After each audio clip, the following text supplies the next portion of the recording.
Hi everybody, welcome to the Top 2 Inches of Sport podcast with me, Anthony Sheriff. This is a podcast about something that's always fascinated me, the mindset required to succeed in elite level sport. On this podcast, I'm going to talk to people who I really look up to in the world of sport and try to find out how they deal with the highs and lows that come with consistently striving for success in the unforgiving environment of elite sport. For the latest episode of the podcast, I spoke to former Queen's Park Rangers Academy footballer Tash Jordan. Tash talks about a side of football that we don't get to hear about quite as much as the glitz and glamour of elite Premier League football, which is what happens when young academy players get released from their clubs and lose the opportunity to earn a living in the professional game. I've wanted to do a podcast on this topic for a long time, as I know that it's a common aspect of football that doesn't get spoken about nearly enough, so I was delighted when Tash agreed to come on and share his experiences really openly and honestly. So hopefully you enjoyed the latest episode of the Top 2 Inches of Sport with Tash Jordan. Okay, hello everyone and welcome to what I believe is episode 33 of the podcast, which is probably far more episodes than I ever anticipated doing, but here we are. So for this episode, I'm delighted to have footballer Tash Jordan here to talk about maybe a different side of football that we haven't really explored on this podcast in the past, but it's something I've wanted to do for quite a long time. So thanks very much, Tash, for taking the time. You're welcome, man. Thanks for inviting me, I guess. And I like that you called me a footballer as well. I like how you put that in there. Well, that's what you are, isn't it? Yeah, we'll talk about that anyway. We'll get into that, yeah. But look, Definitely. before I kind of pass it over to you to give a bit of a background on yourself, just for yourself and also for anyone listening, I'll give a bit of an introduction onto how I came across your story. So, Obviously, being a Liverpool fan, I saw Trent Alexander-Arnold put up a video on YouTube where he was talking to Steven Gerrard was there, obviously Trent was there himself, you were there was a couple of other footballers there and like former academy footballers, and basically it was all about the academy system. So they were looking at it from different levels, people that went on to make great careers from it, other people that maybe like yourself didn't actually get a professional contract at the end of it. And it just really tied into something that I wanted to do in this podcast for a long time, which was get a footballer on who maybe didn't get that contract offer at the end of the academy system, and just to hear about the process of getting released, the mental impact that had on them, and what they, the support that's there for them, and what they go on to do after that. So, like I said, I've wanted to have a footballer on like that for a long time. Didn't really know where to look for it, but when I saw that video, I obviously reached out to you and delighted that you were able to come on and talk us through your experiences. So that's how I was introduced to your story. But yeah, if you just want to give myself and everyone listening a bit of a background on yourself, so where you're from, where you grew up, how football played a big part in your life when you were young. So hi everyone. My name is Tash Jordan. Grew up and still live in the west side of London. 31 years of age. I've I started playing football from a young age. Started playing with my dad just in the park, just learning the fundamentals of the game, not taking it too serious. Like I see nowadays, everyone has that kind of project Mbappe or stuff like that. But we were just, it was just something to do.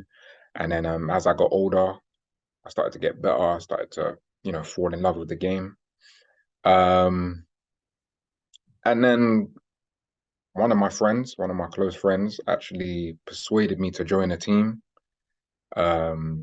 Just for fun, I guess it's for fun and like the social aspect of it, making new friends. It was local as well. It was in Acton. So I was about 8. With Ealing Whistlers, Acton Ealing Whistlers. And as much as it was sociable and fun, like I actually thought, you know what, I'm not too bad at this. Like I'm all right. Like I always used to get picked first at school and stuff like that. So I thought, you know what, maybe this is a thing that I can do, sort of thing. I actually had a trial at Queen's Park Rangers when I was 9, but I didn't get in. I didn't get in at first. And I didn't really feel that bad because I'm just playing football.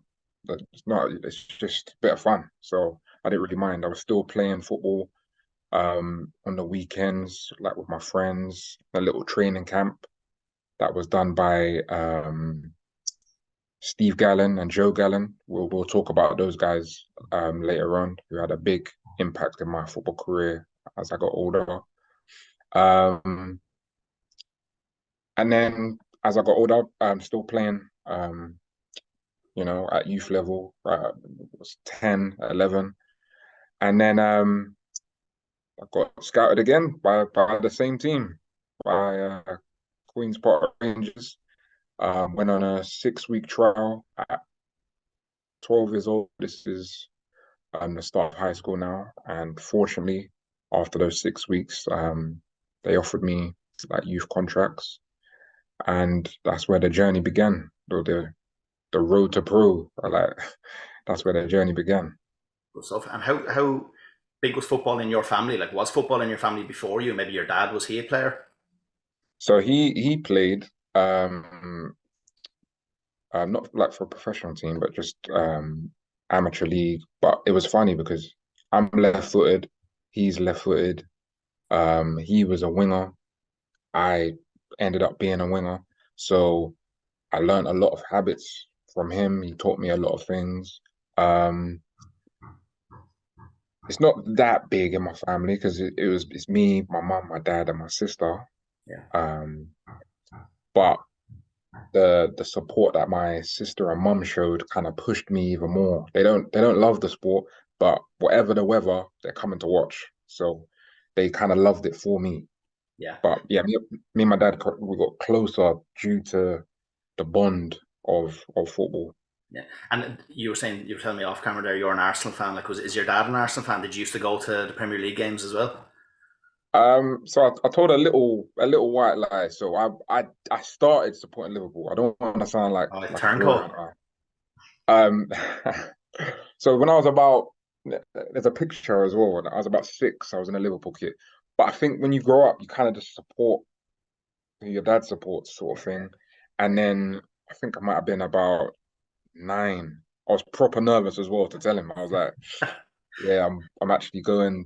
I'm going North London. I'm going to support Arsenal." And You that was should have been just there. You should before. have been nervous. 9 is surely too late to change, no? Yeah, yeah. I think it was. Now, I do sound like a glory hunter. I think it was the year we won it when Tony Adams scored that goal Oh, against Everton. Everton, yeah. So yeah, so yeah, we've it's a bit of banter though in the house, I guess. Yeah. So obviously you were saying there you just enjoyed football when you were young. Before you went to QPR in the academy, was football ever like a serious goal for you? Would you have kind of had the mentality when you were young that I want to be a footballer, or again was it just a little bit more of just a bit of fun that you do? No, it was a bit of fun. Like it was just I just thought it was something I was good at. Yeah, Um, there was a lot of things I wanted to do. I wanted to um be a wrestler.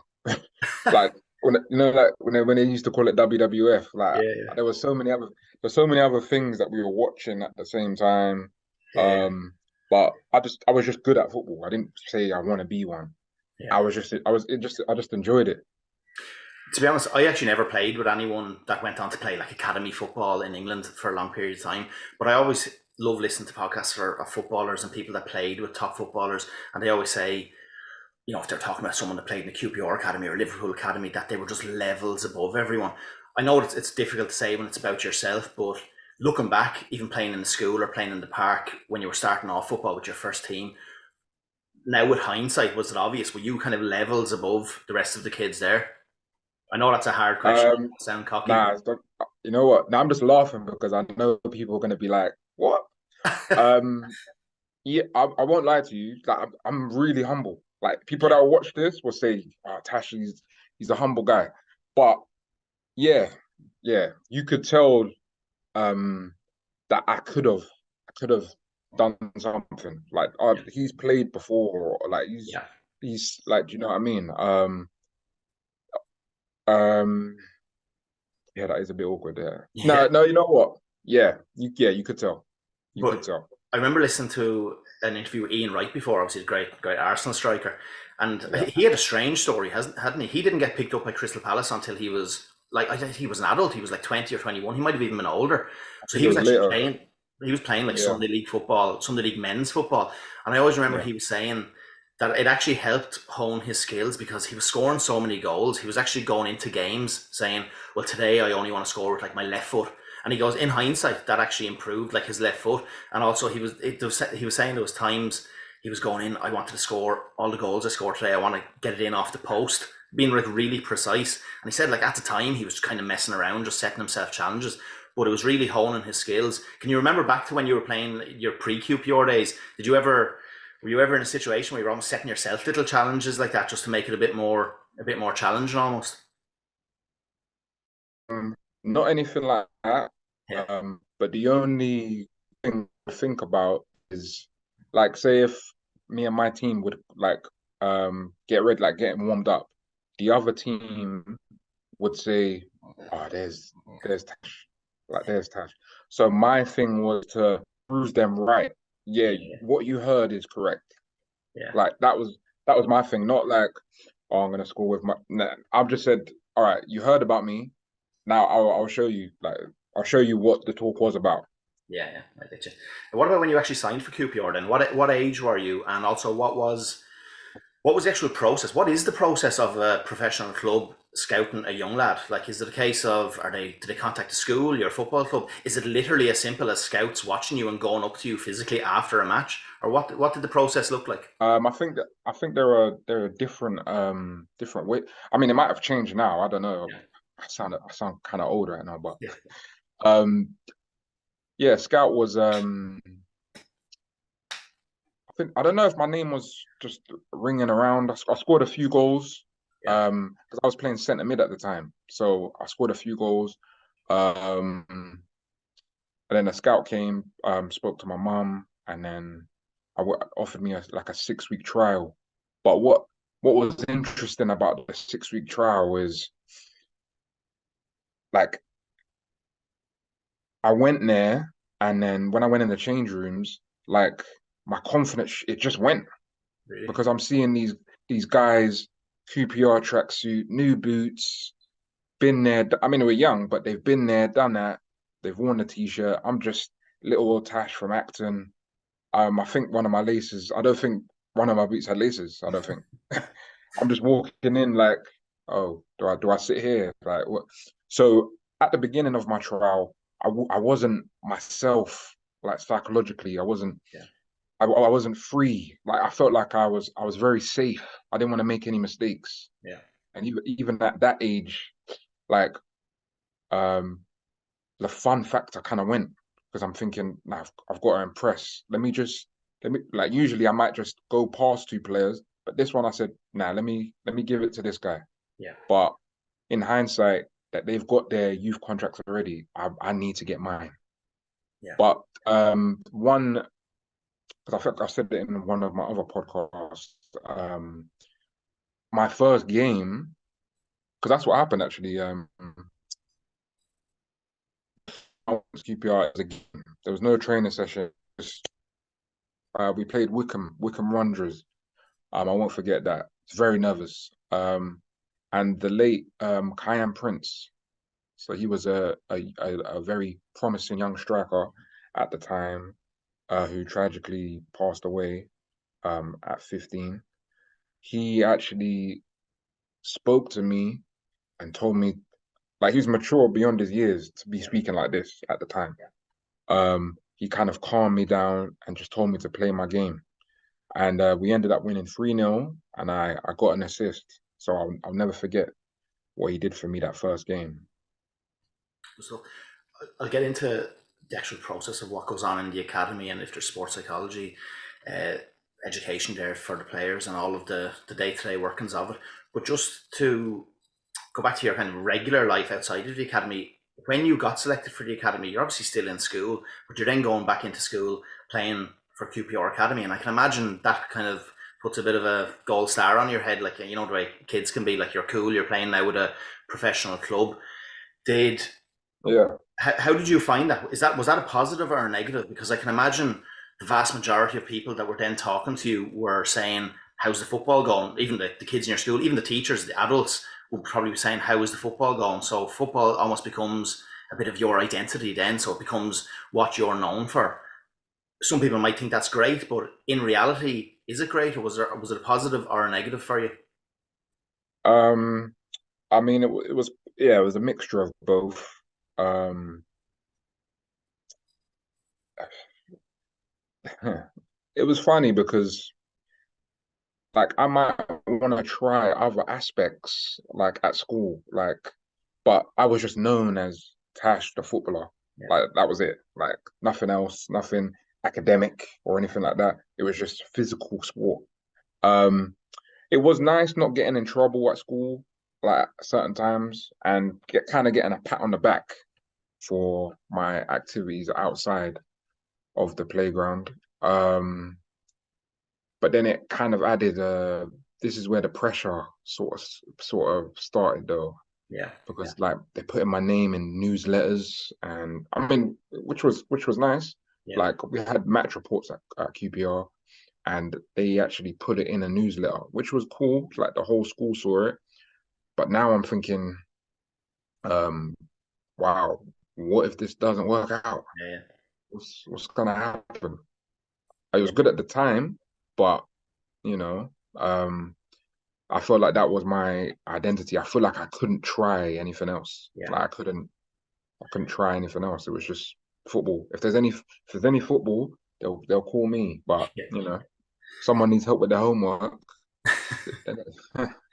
They wouldn't call me anyway. I think I was Middlesex, so it just doesn't matter. Could you play football with the school while you were in the academy, or was it just like with QPR let you? Um, but sometimes I think from year 7 to year 11, I think I might have played 4 games. Oh, really? That I think that was it, which was kind of a setback. I mean, I was socially, accepted within my year group, but sometimes I felt a bit distant because, the camaraderie between the Yeah, boys, like on the way to play in other schools, like when they're talking about it the next day, I can't talk about it because I wasn't there.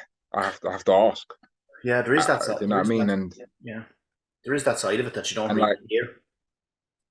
yeah, and there's like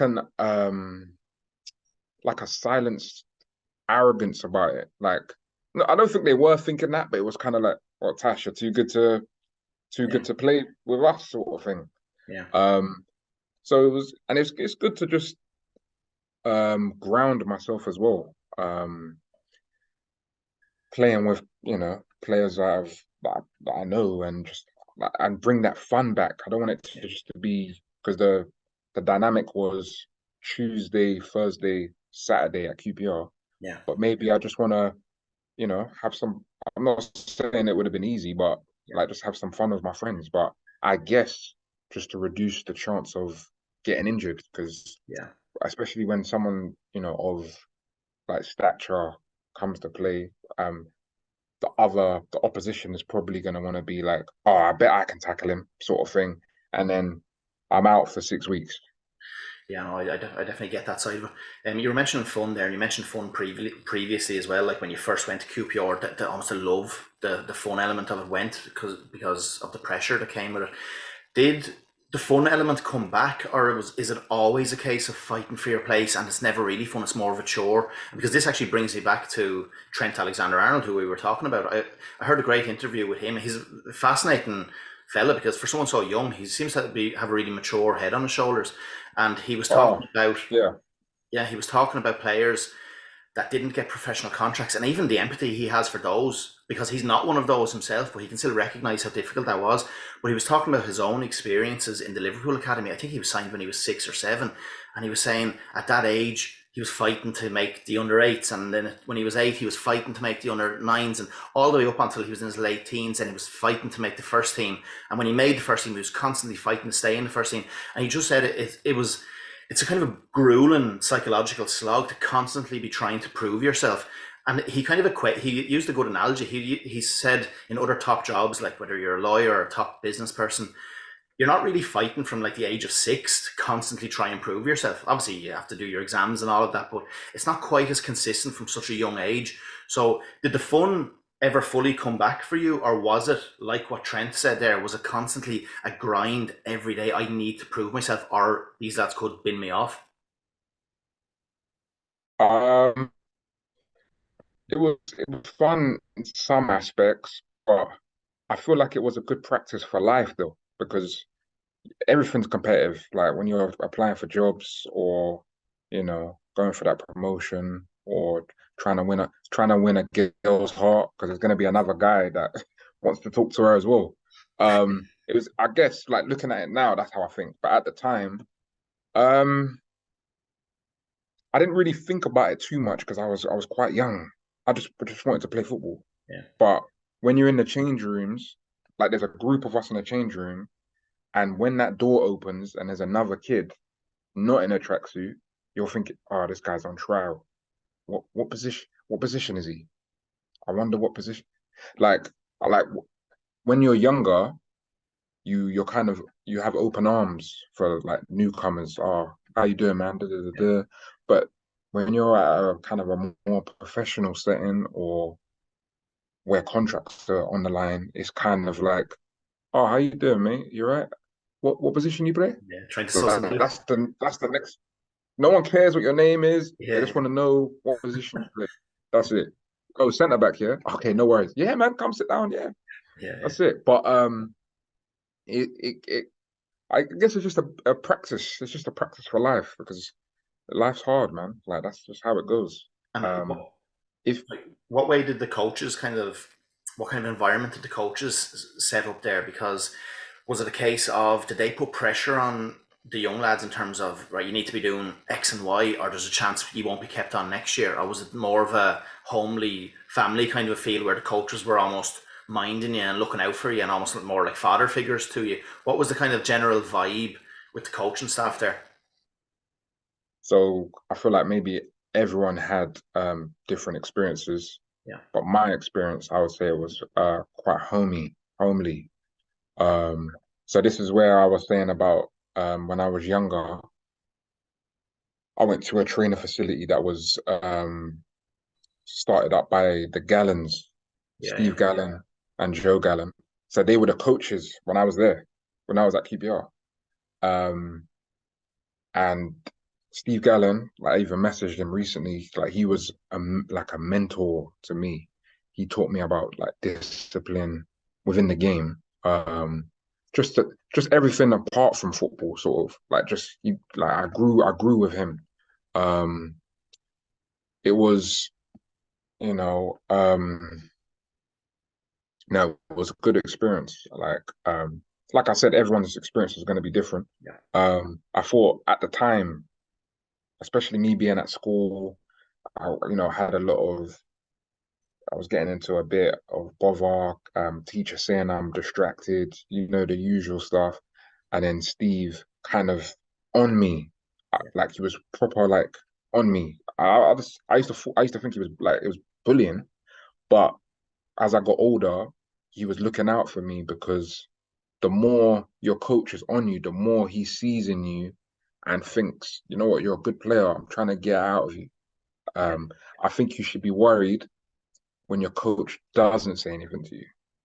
That's when it's kind of like, oh, do you know what I mean? So he had a big impact on my time there. So would he have been on you even outside of football? Like you were saying there, you might have been getting in trouble in school. Would he have been looking at your overall life if you weren't getting good grades? Would he have been telling you to pull your socks up in other departments as well? Yeah, it's funny because when I lived in Acton, he lived there as well. Yeah, So I used to see him like just down the road. But obviously, I had a good support system at home anyway. My yeah, mom and my dad always pushing me to do more. But when they wasn't there, like because they can't be at every training session. Steve he was there. I had Gallen, Joe Gallen, Jerry Spain, Fitz. Like some of the QPR boys might watch this, and I'm throwing back some names, yeah, but they kind of built it like they built a good atmosphere there. yeah, It wasn't like oh, you better do this, or you kind of knew it anyway yeah, because the squad is big, so the level of competition from youth when I was playing non-league um when I was young to this is different. Even just looking at their physiques, you yeah, could just tell it's going to be different. Like this level, and I had to show I should be here. And it was fun for me because I knew I should be there. Like like they used to use me as like demonstrations. Like for the younger players, like I might play a year up. So stuff like that kind of got me, you know what?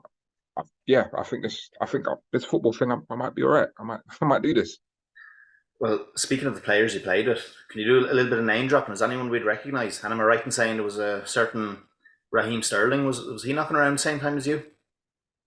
Who's that? No, joking. Yeah, we didn't. So when he was coming up, I was injured. Um, but when I was under 17s, 16s, like we heard his name, which kept. I think he scored just like every week. Yeah, And then one time when I came back from injury, he was in the training session. He was 14, um, and we were doing drills, faster than everyone, yeah, stronger than everyone, and he was really small when he was younger. yeah. Um, Dribbling was a joke, and his appetite for the game was like second to none. He just wanted to learn. You know what I mean? You could just tell he was destined to where he is now. I think he's doing all right. I think. He's done. He's not too bad. There's a few others. So He must have been quite young playing with you though, was he? Because didn't he was playing first team football for Liverpool? I think at possibly 16. So he was must have been very young, um, was he? yeah, he was 14 when he was training, but I only trained with him once. Yeah, Like I used to get like the bus with him when we was younger, but I never played with him on the pitch. yeah. So I wish I did just to, you know what I mean, experience that. But like, well done to him, man. There's a few others. Max Ema, he's had like a good League One, League Two career. I think he's at Gillingham at the moment. Antonio German, striker, played in Malaysia. But there's one player that for me at the time, like the Steven Gerrard mold. His name was Dean Parrott. He was destined to be the next Steven Gerrard. He was the best player I've ever played with, apart from the late Kyan Prince. Um, he moved to Tottenham at 15 for like 2 million back then. So Yeah. yeah, so he was playing at like Stevenage, Gillingham. So there's a few names, like there's a few players that's they've done well. What about the sports science setup then at QPR? And we'll actually get onto the sports psychology more next, but even just in terms of the other stuff that people will be more familiar with, like the strength and conditioning, maybe the nutrition side of things. At a young age, how much education do you lads get on that? Because even just to personalise it to a story I came across myself, I lived in Manchester for a year, and there was a young fella playing. He was 13 or 14.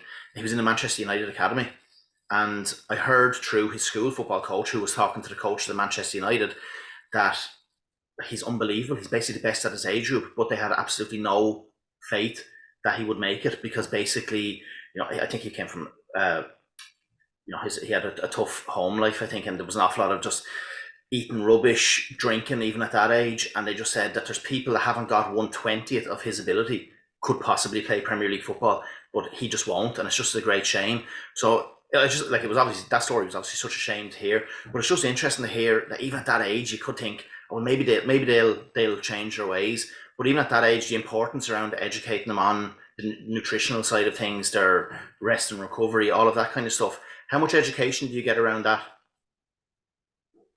So at maybe 14 to 16, I wouldn't say we had that much. Well, I'm talking 15 years ago. I feel like the sports science has evolved now.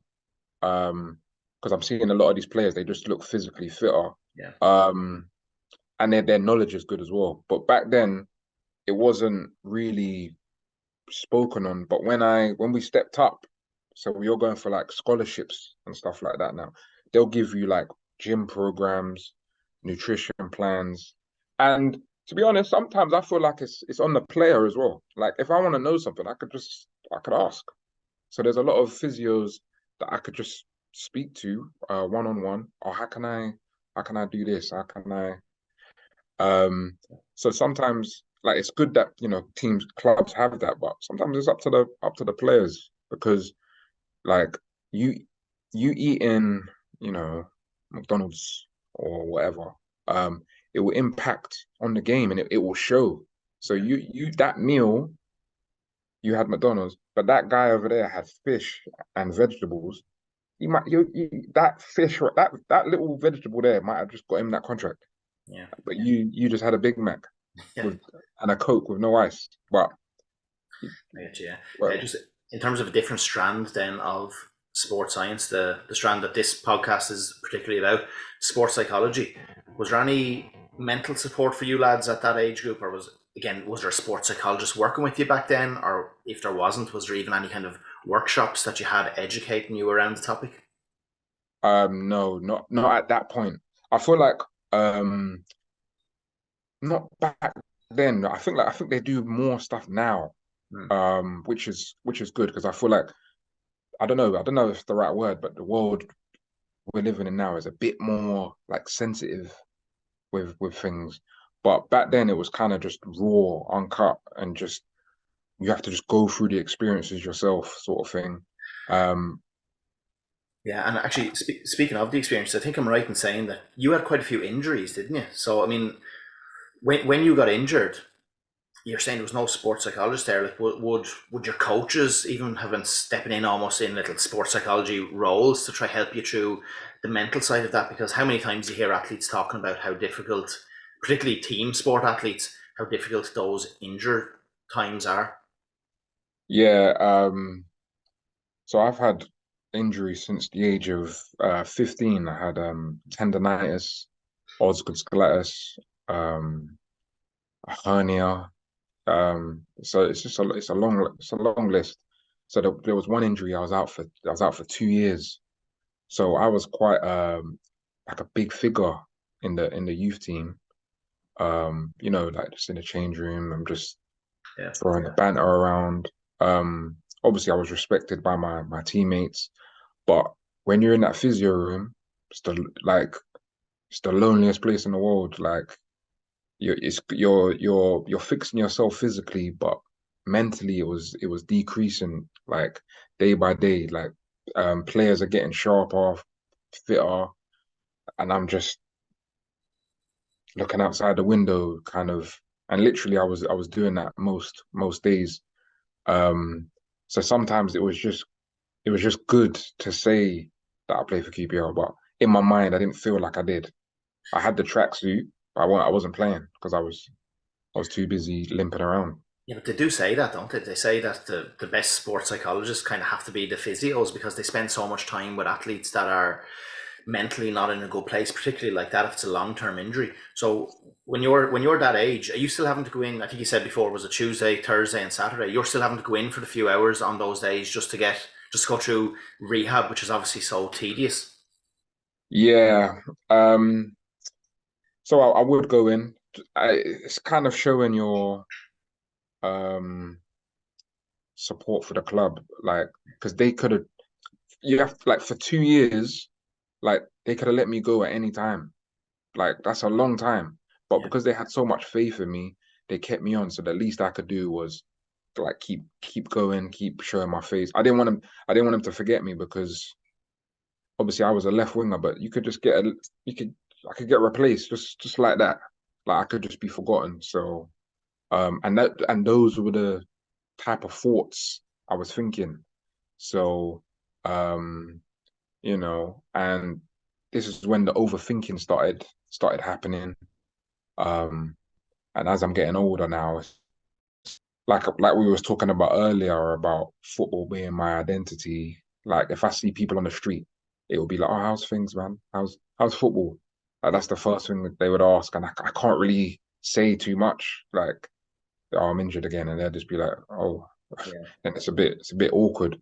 But for me, like physios, they have it's a lot of pressure on them because they're trying to heal you back to fitness, but there's a lot mentally that maybe they're not accustomed to, maybe they're not qualified Yeah, yeah. really, because there might be, certain kind of tips that they could have given, but they're not they're not qualified in that arena. But I guess just conversations, because I'm starting to get to know them, they're starting to get to know me, because you know what I mean, like I'm with them all the time.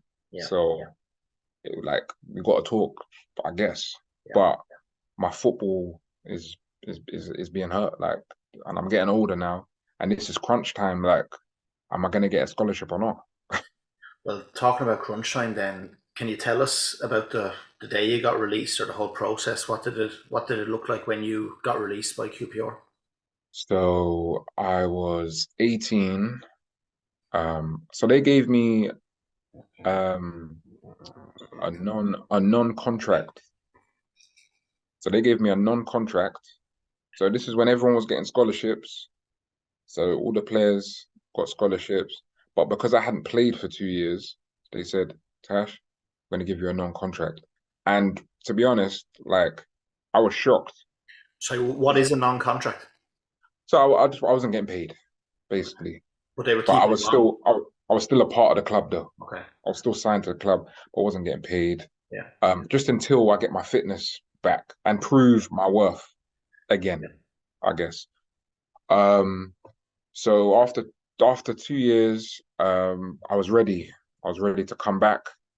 Everyone was excited. Like just I put a bit of size on. Because I was quite a nippy winger. So, but I was skinny though. Yeah. So to add a bit of bulk, I was like, okay, like we got the whole package. Like let's see what he can do. Yeah. Um, maybe 45 minutes into it, I think I tried to turn, and then the inflammation in my knee just just came back, and then I just said, and then I sat out the rest of the training session, and then they asked me, the youth managers, because there was a manager and assistant manager, they asked me if they could speak to me in their office.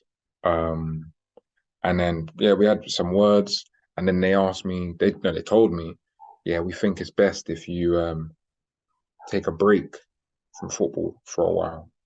So I don't know if it was me being naive, but I just said, yeah, that's cool. All right.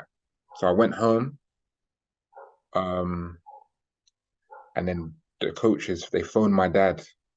Because I had such a good relationship with all the coaches, I don't think they had the heart to let me go.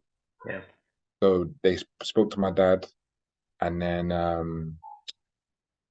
my dad told me, yeah, he had to tell me that that break that they was talking about is that's it.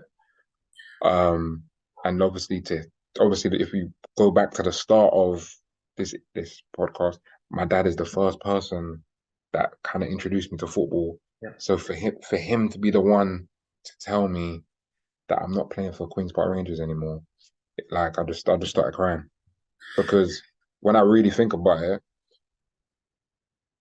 a player's been out for 2 years, you come back and then they ask to go on a break. I'm thinking, oh, I've just had 2 year break. What's so I just don't think they couldn't do it.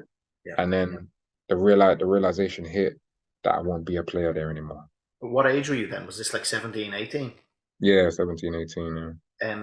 How did your family cope with it then, as well as yourself? Because on a journey like that, obviously, I'm sure the investment from your family, I'm not just talking like financial investment, bringing you training, getting you kit, all of that, but the actual just the time, the emotional investment that they put into you as well. They're obviously all so behind you, so I'm sure they feel it an awful lot as well. So how did obviously yourself and your whole family, maybe even particularly your dad, because he was so involved and he was so Mm. integral in your football life, how did everyone cope? I think I think football was over there. I think it was me. They Yeah, were just so sad for me because of how I took it. yeah, Um, Obviously, my mom, my dad, and my sister. My sister she was maybe about 9, maybe a bit older. She might not have understood what was happening, but either way, my whole family, they were there for me mentally, but then I took it to I took it to heart. I was devastated for until until now, to be honest. I mean, even when I was talking about my release, my body language was a bit different. Like even just talking about it, I was kind of fidgeting around because I just reminded myself of that day. Um, but they were there for me when I needed them. I mean, there's only so much Yeah. they could do, especially me being emotionally unavailable. I don't think I was mature enough to express my feelings like how I do now. One of the reasons I wanted to get someone on the podcast that didn't get the contract in the end is because the side of football we all see as fans through the media is just the absolute elite end, the high end. But the side that we don't see is obviously the far more common side. For every Trent Alexander-Arnold, for every Steven Gerrard, there's hundreds, if not thousands, of other kids that didn't quite get that final contract, and then they're left a little bit in limbo. Is there anything from your experience, and I know this is going back a few years, hope maybe it's different now, but was there anything put in place to support you mentally, even financially, from QPR, from the FA, or from even like the PFA, or for any kind of organization at that time, or was it literally a case of if you don't get the contract, sorry, thanks for the service, but on you go? Um, yeah, it was the latter. It was just kind of just like, you know what, thanks, but yeah. But at that time, I just feel like everything's changing now. But just before, like back in the day, it was kind of just like, yeah. Yeah, but you But I say feel that you like, say back in the day, but this is what are you now, 31? yeah, Like it is only what 13, 14 years ago. It's mad that even that was only whatever. I'm rubbish at maths. What was that? 2009. I mean, it's not that yeah. long ago. Do you know has that changed to your knowledge? Like, is there things there by the FA now? I think they're putting something in place. I don't want to like speak for them, Yeah, but I feel like they're seeing what's happening, like especially with the mind frames yeah, of players, the pressures they're putting themselves under. yeah, Um, and just because like I always plan A was to become a footballer, yeah, like, but my grandma always used to say, have a plan B. Never in my mind had a plan B, like, because I thought in my mind it distracts plan A. So I never had a plan B, but like I just feel like football isn't the it doesn't def it doesn't define who I am yeah, because yeah. um this is when I had the podcast that you saw. Um this is when I kind of realized that I was suffering from depression. So over the last 14, 13, 14 years since your release, you said there you're suffering with depression. What would you say was maybe your lowest point within that time frame? Was it like that day you got released, or was that just the start of maybe a little bit of a spiral that led to somewhere worse? Hmm, that's a good question. Yeah, that first day when I got released, I wouldn't say that was my lowest. It was one of the lowest. Um, but I think every day was bad, and I was just holding it in. I was holding it in until I did that podcast with my friend. Um, I didn't realize how deep it got because in my mind I was a failure. Yeah, I let everyone down. Um, and it's still awkward now because even when I see people, they awkwardly ask, "Oh, you still doing football? Is that like I'm still being identified as just football, which is okay, but um, you know, even when I'm going to work, like especially when I'm on earlies and I haven't had a lot of sleep, I'm just like, is this it? Is this what I was gonna do? Like, is this what it is? But um it kind of impacted my life as in I have a fear of failure. So I feel like I failed at something I thought I was elite in. No, that I am elite in. So now it's kind of like I'm not gonna try anything else now because if I fail at that, why would I try and do something else? So if there's like a job going, I won't go for it because I feel like I might fail again. So the football is the small picture. It's kind of impacted me throughout. But speaking to friends, family, and just opening up, it's kind of helped me mentally. Like football, it doesn't define. Like I love the game, still do, but it doesn't define Yeah. like who I am, sort of thing. Um, Maybe I have a different purpose, like maybe speaking to the youth or getting into media. Like I'm alright in front of a camera. I can speak. I'm not too bad. Do you know what I mean? You're doing well. Yeah, it's not too bad. But I feel like too I was concentrating on sorry, I was concentrating on what I don't have and not really embracing what I do have. Yeah. You know, like I'm a healthy young man. I got a family that love me, close friends. Like I think I was too focused on the negative than the positive, and I feel like me getting released, injuries, going through all that hardship has made me who I am today. Like I feel like I kind of needed those obstacles to. If I just went straight through to a professional, did all that, I wouldn't be the same. I feel like I needed to go through this. No, it's just so interesting that you've said that because that's basically the crux of one of the main reasons I wanted to get you on is because what you've said there, I don't think is that uncommon for young lads that maybe don't reach their dreams or that do get released just at the final hurdle before turning professional. What you've said there about maybe a fear of trying Yeah, something again because or a fear of taking risks in case you might fail. Like I don't think that's just you. I think that's probably a lot more common than what you yeah. think. Um, can you give us, is there any examples that you're able to give? Because I know that can manifest itself. Like you said, you might not want to go for jobs. You might not even want to pursue relationships because the way you view things Uh, are, that's you that's know, why I like, started smile. That's why I started smiling. Yeah, oh yeah. I've So, never so never like, had. has that now, you as a 31-year-old man now, has that experience manifested itself in other areas of your life outside of football that has led you to have actual regrets now? Yeah. So relationships, I've never had one. Never been in one because I feel like what's the point?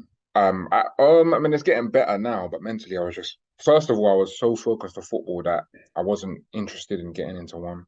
But now it's kind of like what's the point? It might end. Like I do like taking risks. Like I'll just maybe there might have been a job. Like some of my friends send me jobs, and I don't go for it. Even playing at non-league, there's been some teams that I could have gone to, and I've just said, what if it doesn't work out, sort of thing. And um, I've kind of held myself back, but you got to take risk in life, man. Because I feel like so- without taking risks and without failing, you don't grow as a person. Not everything's gonna be. You're not gonna like you're not gonna be good at everything. Like why not just go for it? Do you know what I mean? So 100%, and you've obviously learned that lesson now at a very young age. So in some ways, there's a huge positive to come from that. Do you think, obviously, even the fact that now and in recent months and years, you're starting to talk about it a bit more, you're starting to acknowledge what it is and the reason for not taking risks. Do you think that is now a barrier removed from this point going forward? this is. I mean, it sounds good that I'm talking about it, but I still need to. There's still a couple demons there. Um, I've just acknowledged it. Yeah. I still need to actually like pursue some things. Um, I actually I wanna write a book Oh yeah, about this. Yeah. Um, I haven't told anyone that, so there's an that's your exclusive. that's your thing there. Yeah. So I want to write a book about just the ups and downs of trying to make it in professional football or trying to pursue anything and what it comes with, what it does with the mindset. So, and to be honest, writing. is therapeutic for me Really? as well. It's very therapeutic. So um, why not? So that's a thing that I'm actually doing at the moment. So, and You're I'm not into scared if it doesn't happen. At least I've got it on paper. I've written yeah, something, you know. 100%. You're actually into a bit of poetry as well. Am I right in saying that? I think you said that in the podcast I saw you with before. Yeah. So in no, I mean I've dabbled like I hope you're not asking me to like do something now, That was like, my but that was my next question. Yeah. so in high school, so my friends will see this and just start laughing. I wrote a poem and then because I think it was so random, like because I play football every week and da, da, da, and then I think the teacher just said, "Yeah, we've got a poem written by Tash." Everyone was like, But "What?" that goes back to that like that kind of identity as a footballer thing we were talking about, doesn't it? That people obviously had you in your footballer box, didn't realize that there was Nah, that's it. a One poem as box. well. That's one box. That was it. Yeah. Um, it's yeah, it was funny. And then I couldn't make, so they wanted me to read it out, but I couldn't make it because I was at football. Um, so one of my friends, he read it out, and then the next day, everyone was just taking a mick, saying I can't read. That's why I wasn't there. It was funny, but they were just so shocked that oh, I think they thought I was gonna rap about like rap a poem about like shin pads or something like that. I don't know. And is the book something like that you're giving serious consideration now? Like, have you started even jotting things down, or is this in the immediate future? Because again, like I said, this is the more common side of football, but it's just a side we don't see as much. So I think you'd be surprised just how successful something like that will be, just how relatable a book like that will be to thousands of people. Yeah, yeah, 100%, man. No, I'm all in. I'm in. Like, I feel like people. We do like podcasts and stuff like that, which is really good, like a visual thing. But I feel like this generation we don't read enough. I feel like and especially if it's relatable to so many people. So I feel like with my background, experiences, I mean to be honest, people can think like, well, I don't know this guy. Who's this? Like, why am I gonna buy this? But it's kind of like we've got the Trents, we've got the Gerrards who we do know, Yeah, but I feel like it's the people you don't that you might relate more to. yeah. You get So, the interesting stories out of 100%. oh, And there we go. That's it, man. keep us updated with that. I know I'll be the first to buy it. And Oh yeah, oh nice one, man. just on football, did you ever Yeah. disengage from football? Like after you got released, because again you hear so many stories of footballers that when they get released, or even when they retire from professional football, they disengage for a while. They don't go back to a stadium and watch a match. Sometimes they don't even watch it on telly for a while because they almost can't go back into that because there's a trauma there. Did you ever disengage, or did you always keep that love of football even after you got I mean, released? I would love football forever, Yeah, but sometimes there was a stage where people was telling me stuff I didn't know because I just don't, I can't watch it. So there's some games where I'm watching and I'm thinking, oh, I should be there, man. I shouldn't be watching this. I should be playing. Like I might see a player with a bad touch and I'm hating. I'm actually hating, jealous. I'm just like, that could have been me. Like I'll just turn it off. But luckily, I do like other sports like boxing, UFC. oh nice. Do you know what I mean? I go to the gym, so um, like it's good to. I'm starting to go to the theater. Oh really? Yeah. Yeah, my friends will probably start. Oh, what? But yeah, just other aspects. Like I don't want football to just be the be all and end all. Like there's more to life. Do you know what I mean? But I still do love it. If Champions League final. Obviously hope Inter Milan win. Yeah, same. They ru- they, 100%. they, oh yeah. Oh, 100%. They ruined my team's chances, so I Oh yeah, gotta yeah. Oh, you must have yeah, talk about a sports psychology podcast. That there was a bit of oh, mental weakness 100%. going on there. Surely, no, with Arsenal. 100%, man. Yeah. 100%. And just in terms of the people you played with, Tash, in the QPR Academy, do you know is there many in the same boat as you? Like, did an awful lot of them get released at like 17, 18 as well? Like, because I don't know what an academy setup is like. Is it kind of you reach a certain point and we're going to release lots of people in bulk, or do people just kind of get released sporadically throughout the years? What way does it work? Yeah, yeah. What I remember back then, it is sporadically. There's Yeah, not like a like okay, March 18th, we're gonna do it with like everyone. Like someone might have a bad run of games. You might give them a warning, like you might need to step up a bit. And if they're not, they'll just ease them out. But from what I remember, um, like I think maybe a lot of them might be in my shoes, like the same, but they just haven't voiced it yeah, because I a lot of them have not even just QPR, just other players that have played and been released. They've messaged me and just said, "Oh, that hit home, like that hit home." So I was kind of like the voice to kind of talk about it because I know I'm not the only one that's gone through that, and that's not even just football, rugby, athletics, whatever, acting. yeah. Like there's a lot of setbacks, but it's all there's a lot of setbacks, and some people, haven't, you know, overcome it mentally. There might have been another aspect where there's players that's been released, they didn't make it, but then there's players that may have made it but didn't reach the heights they thought they did. They Yeah. thought they could have. So there's two different kind of, there's like maybe someone was a wonder kid and then they might not be where they're at. So they might have kind of a chip on their shoulder too. So like, who knows? Obviously, you play football at a level that people like myself could only ever dream of playing at. So, like perception, how you perceive certain situations, obviously can play tricks on your mind a bit. So, like, if I played football with QPR Academy, I would view myself as an unbelievable footballer. That would be a huge badge of honor for me. But again, I do understand how that wasn't the your overall goal. So again, how you view it might be different. Do you view yourself and your football journey as a success, or do you actually view yourself as a failure, which you definitely aren't, but just in terms of your own perception? Um, I said a failure. Right. Um, Me personally, like my friends were saying that, like da, da, da, da, da. I feel like it was just a thing to say. Like I'm a very competitive person, so I feel like if I didn't get to the top, it doesn't matter. It's just nice to say that I played for QPR. For me, it's just nice to say. It's nice to have that kind of reputation. Like people still remember me from back then, but that was back then. Like what has come from it in my mind.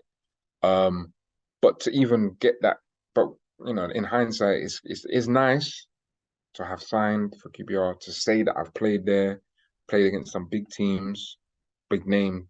Um, but overall, me personally, if I didn't get a professional contract, I failed the mission. So yeah, failure. Well, that was obviously only the first. If you look at that as the first half of your life, say when you were in the academy with QPR, what about the second half of your life then? So you're obviously at a crossroads moment there when you get released. You hear bad stories of people just disengaged from sport, drinking, and all of that kind of stuff. But I believe you went on to university and you also played semi-pro football. So can you just give us a bit of a taste of your life there from the time you got released up until now? What direction has it taken? Yeah, so I played for my uni, St. Mary's in Twickenham, What did you study in uni? health and fitness. Nice. But then this is where it came in. I didn't finish. Didn't finish. So here's my fear of failure again. Oh, it's getting a bit hard now. Nah. Some stuff happened outside, um, and it kind of impacted my studies, so I left. So that's another thing that I'm thinking, do you know what I mean? But I enjoyed my time at uni, met some of my best friends there. But the football, because now we're kind of going into men's football. I'm playing against men now because when I was at Breeze at QPR, I was 18. So uni can, the ages can vary. So Yeah. yeah, we won the league, undefeated. Um, and then I joined. This is my first non-league team now. I went to AFC Hayes. Hillingdon FC, Hillingdon Borough, Chipstead, Wildstone, Harefield. But this is where the QPR kind of stigma. So my first team that I joined, they heard, oh yeah, Tash used to play for QPR. Like sometimes people throw that in there, and then you look at them and they're like, you was at QPR, or you were like that pressure because now it's two different it's two different levels now. That's QPR youth. We're going into non-league men. So that QPR, it doesn't matter. You might have a good touch, but if you don't have the physical capabilities, especially England non-league, it doesn't matter. Yeah. But I backed up my chat, like I would say. Um the non-league is a bit like it's a bit more politics. It's to be honest, it's my favorite time of playing. This is Really? where yeah, I'd say you build character in non-league. You meet some characters in there. And it builds up your mental strength as well. Sorry, just for anyone that's, I'd probably include myself in this, that isn't overly familiar with the football pyramid outside of Premier League, Championship, League One, and League Two. Mhm. What level like would non-league be? Would that be just under League Two? And is it also, is that professional football, or would you be getting a wage but also maybe working on the side? What way does it work? Yeah, so that's so I was playing semi-pro, so it's a lot lower than League Two. There's like different steps. It's like step Is it more? I don't It's know. more regional, kind of, is it? Yeah, sort Yeah, of thing. Some teams you get paid, some teams you don't. Some players get paid more than others. yeah, That's why the politics come into it a bit. There's a lot of who you know, reputation sort of thing. So that's why a lot of players nowadays they kind of drop out because of the politics. Like you might be at a team at I don't know step step five, so that's a bit lower. yeah, So step three is higher. Like it's a better league, better quality. So you might be at step five, young player playing at step five, trying to get match fitness, match experience, but they've loaned a player from step three. And just because he's in step three, he's in. He's really. in. He starts. So now the step five guy, his confidence is decreasing now. Yeah, His match, like, it's just like, oh, okay. And another thing they kind of use is personnel, sort of like, all right, you're going to be on the bench today. We're playing against some like big lumps, so we're going to stick you on the bench. And for young players, their confidence, it kind of it just decreases easily in non-league because anything can happen. Any player can come from anywhere. But like I said, non-league is the bet. Like for banter, character building. Like you, I love non-league. I can't lie to you. do you ever look at, like, maybe not Premier League at this stage, because but do you ever look at like Championship or League One or League Two even, and think even now, like, is there still a part of you thinking, I could definitely do Like it? I watch EFL, so Championship, League One, League Two. I watch that more than the Prem.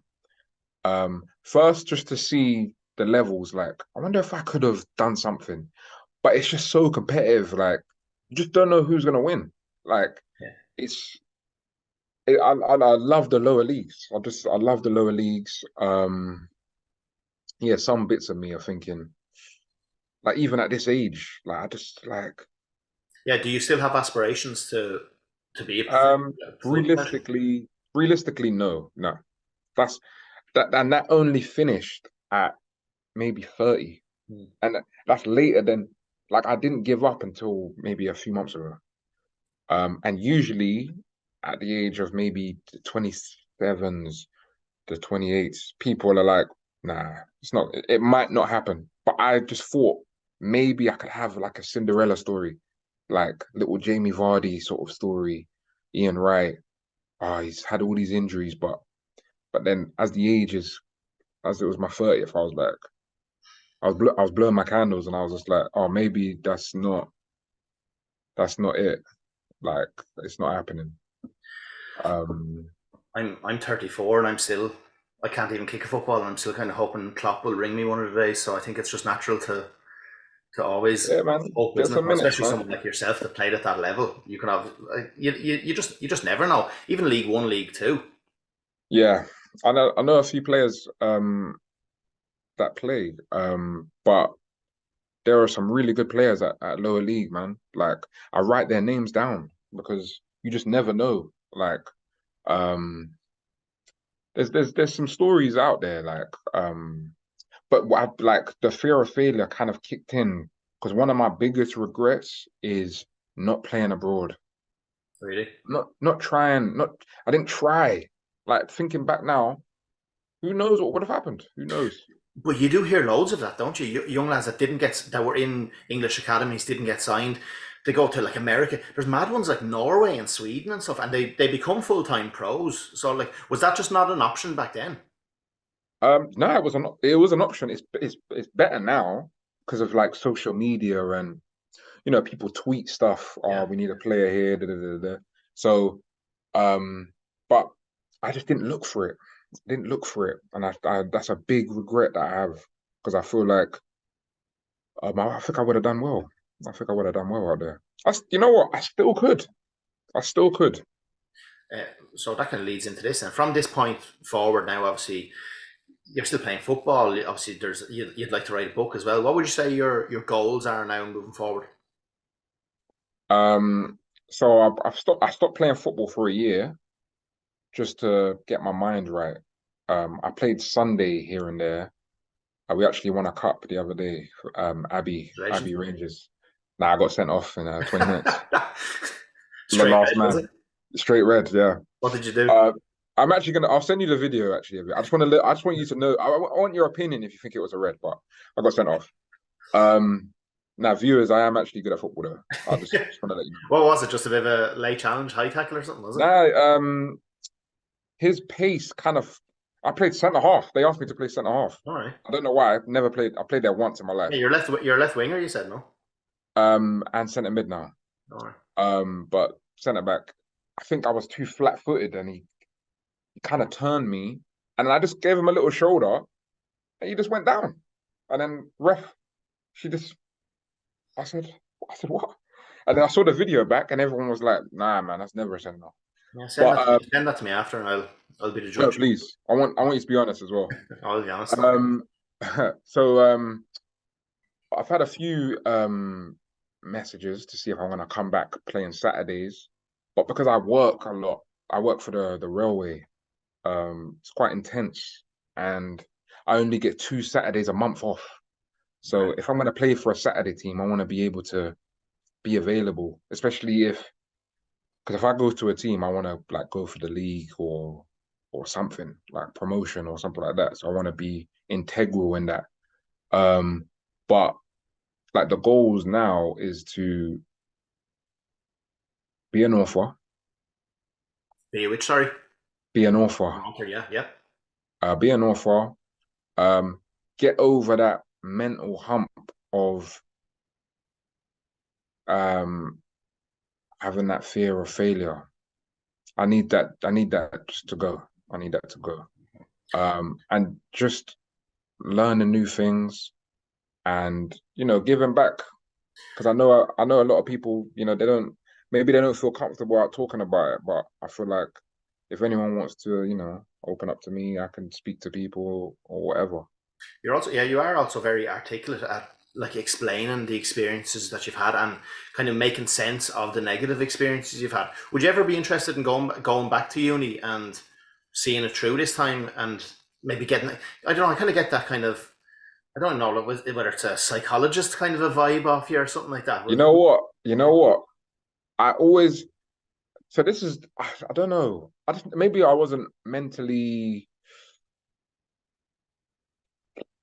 mature enough to think about it. But as much as I was in the gym with my physio, I should have maybe looked at physiotherapy or personal training or something like that. But as I've gotten older, I like the mind. Hmm. I've looked at courses like for sports psychology, and I think that's something I want to get into because I feel like because I speak to a lot of people about, what they're going through. Like they might phone me. Because like when I was going through depression, like I realized I like hearing other people's Yeah, problems to deflect mine. To deflect mine. Because so we don't talk about mine, I yeah, want to hear about yours. So I would give them advice. So it kind of seemed like I was okay. But I think sports psychology, I don't know even sports psychology, maybe just no, sports psychology. I think I want to get into that. But like I said, I I talk the talk, but I need to like I say things like, oh yeah, I'm gonna do this, but I need to be able to do it. yeah. But you have now verbally acknowledged it, so you do acknowledge that there is a bit of a hump there. So I suppose their step number one is that you know it's there. It does seem, again, I don't claim to know you very well, but it does seem from what I do know of you that just seems to be, some people are just naturally that way inclined, and that's kind of what I get Yeah, from you. So I think it'd be an interesting road for you to go down. Um, yeah, just in terms of, again, I started this podcast by saying how I came across your story on that podcast with Stephen Jarrett and with Trent Alexander Arnold. It was just really interesting, and you spoke so well on it as well. How did that whole experience come about? Did like just Trent slide into your DMs, or what way did that work? that's decent. So I did a podcast with my friend Lewis, Can't Stop, Won't Stop. Yeah, Um, and I was his first guest. So I like we played football together when we were younger, and he's seen my journey and what I've been doing, what I've done. So he asked me to be a guest. I've never done anything like that before. So and obviously we did that, got good feedback from it, and then like a year later, my sister sent me a post that Trent Alexander posted. He said if there's any like footballers or ex-footballers that have been released from academies, like I want to hear your story, this, that, and the third.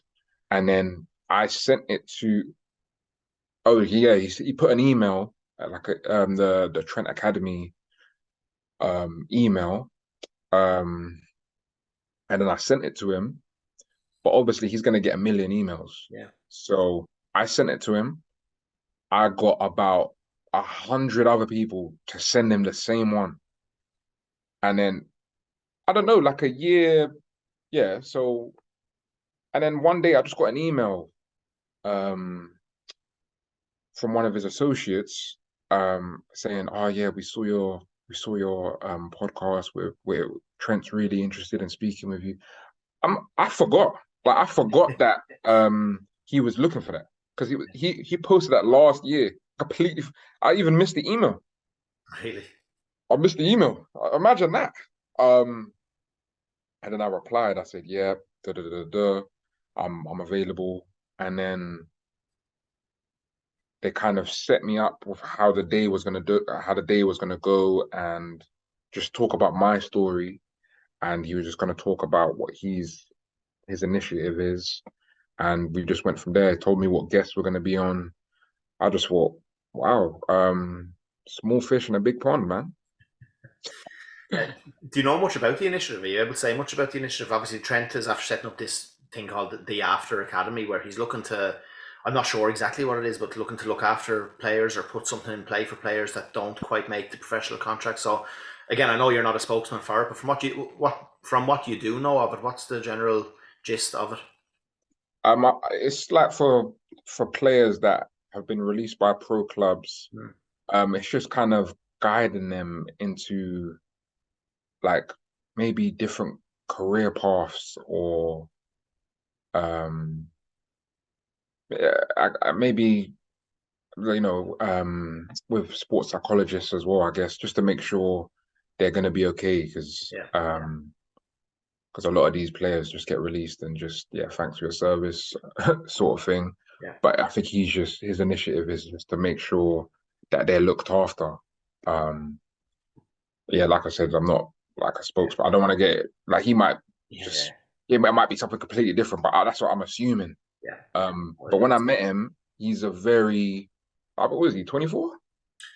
if, Like if, even- he if even 23, maybe 23, 23, 24. 24. He's a very like articulate like young man, Yeah. and he's very passionate about it.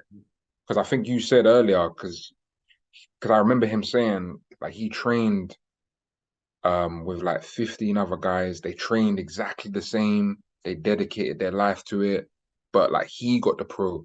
So, and he's kind of saying, but what do they have to show for it, sort of thing. And when he said that, that kind of hit. I was like it's true. Like they trained exactly the same. They sacrificed, but what do they have to show for it? So, I feel like this means a lot to him. Um, just to make sure that young players are looked after they get released. Yeah, no, it's incredible. It's the mark of the man, obviously, as well. Like, as great as he is as a footballer, he seems to be so switched on and so clued in off the field as well. You were telling me Yeah, off man. camera you were a little bit starstruck when you met Stevie G, yeah? Yeah, man. I was disappointed in myself, to be honest.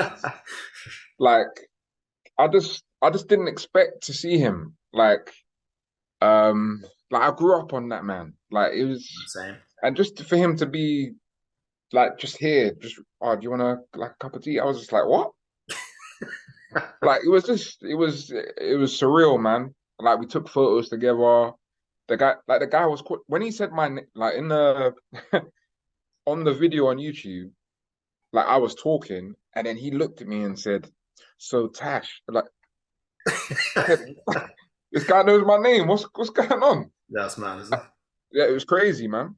No, But really. like for all of them anyway, it was a humbling experience. Like Sidwell, like he's like so like he could go to Nando's with me right now. Like he's so down to earth. It's a Yeah, joke. yeah. Liam, like he's got a great personality. I can see why he's in the field that he's in now. So like No, it was an interesting video, and anyone that's watching this, I definitely encourage you to go and just type in Trent Alexander-Arnold on YouTube, and I'm sure you'll see the roundtable chat. I always finish up, Tash, with just two questions. So, first question I'd ask you, and this can be just with your sports fan hat on. What athlete would you most admire from a mentality point of view? And that can be any sport, it can be any era of sport. mentality. Yeah. I'm gonna go with especially watching that documentary. I gotta go Michael Jordan. Oh yeah. Yeah, just the competitiveness and the fact that he backed it up as well.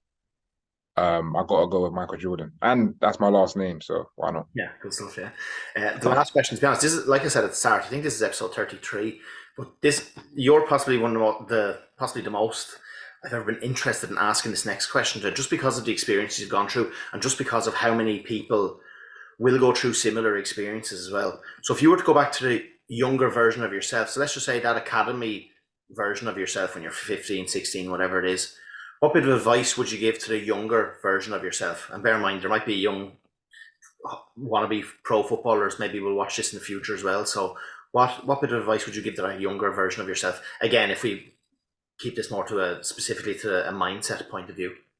Yeah, of course. Um, so I've gone back. I would say always have a plan B. Um, and I think the most important, especially like if you're playing football, no matter what level you're at, no matter who you're playing for, have fun because just enjoy it. You don't know how a football career is not that long. Always don't put pressure on yourself. Just enjoy the game. So when me and my dad was starting off, like we was learning about the fundamentals of the game. The first three letters of the word is fun. So that was pretty good, isn't it? That was good. That's That deep. wasn't bad. That wasn't bad. That was good. So I just enjoy it because you don't want to look back and say, oh, I wish I did this. Like no regrets, man. And nah, that's it. I'll say have fun. Just enjoy it. Good stuff. Perfect way to finish as well. Really, really enjoyed that. Tash, thanks very, very much for coming on to the podcast. Really appreciate it. Nah, thanks for inviting me, man. No problem. Thanks very much for listening to the latest episode of Top 2 Inches of Sport podcast. And of course, a massive thanks to Tash Jordan as well for coming on and talking so openly and honestly and articulately about his time as an academy footballer. If you did enjoy this podcast, you can follow the pages on Instagram, on Twitter, on Facebook, and anytime there's a new episode uploaded, you'll get a notification and it'll take you straight to the new episode, whether it's on YouTube or on Spotify. Also, thanks to Jonathan Sweeney for editing this podcast and doing all the technology work, and hopefully you enjoyed it, and I'll see you for the next episode. Thanks.